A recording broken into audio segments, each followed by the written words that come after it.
Hi అండి అందరికీ. ఈరోజైతే నేను పెసరట్టు పులుసు కర్రీ చేస్తున్నానండి. ముందుగా పెసరపప్పు ఒక గంట నానబెడితే సరిపోతుందండి. నేను పొట్టుపప్పు తీసుకున్నాను.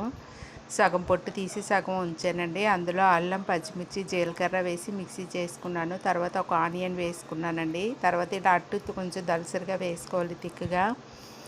ఇది రెండు వైపులా కాల్చుకున్నాక ముక్కలుగా కట్ చేసుకోవాలండి. పెసరట్టు అయితే బాగా కాలింది. ఇప్పుడు ముక్కలు కట్ చేసుకుంటున్నాను. ఈ పులుసు కర్రీ అయితే చాలా బాగుంటుందండి. మీరు మీ ఇంట్లో ట్రై చేయండి. ఇది కూడా పాతకాలం వంటేనండి. నేనైతే కళాయి పెట్టి ఆయిల్ వేసుకున్నాను. మెంతులండి, జీలకర్ర, ఆవాలు, మినపప్పు, శనగపప్పు అండి, ఎండుమిరపకాయలు, ఆనియన్స్ అండి, సాల్ట్. ఆనియన్స్ తొందరగా వేయితాయి కదా, సరిపడా సాల్ట్ వేసుకుంటున్నాను. కరివేపాకండి. ఇందులో నేను బెల్లం వేసుకున్నానండి. పోపు వేగాక అదైతే స్కిప్ అయ్యింది. పసుపు, కారం, బెల్లం వేసుకున్నానండి, అదే స్కిప్ అయింది. ఇప్పుడైతే చింతపండు పులుసు సరిపడా వేసుకుంటున్నాను. ఈ పులుసు కొంచెం మరుగుతున్నప్పుడైతే మనం పెసరట్టు ముక్కలు వేసుకుందామండి.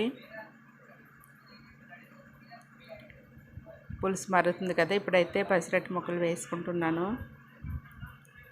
ఈ కర్రీ అయితే చాలా బాగుంటుందండి. మీరు మీ ఇంట్లో ట్రై చేయండి. ఇప్పుడైతే కొంచెం బియ్యం పిండి వేస్తున్నానండి థిక్నెస్ కోసం. కొంచెం ధనియా జీరా పౌడరు. అంతేనండి, సింపుల్ అండి, ఈజీ కర్రీ అండి. ఈ వీడియో మీకు నచ్చినట్టయితే లైక్ చేయండి, షేర్ చేయండి, సబ్స్క్రైబ్ చేయండి. ఇంకా పాతకాలం వంటలు ఏమైనా కావాలన్నా కామెంట్స్ చేయండి. కర్రీ అయితే ట్రై చేయడం మాత్రం అస్సలు మర్చిపోకండి. థ్యాంక్ యూ అండి.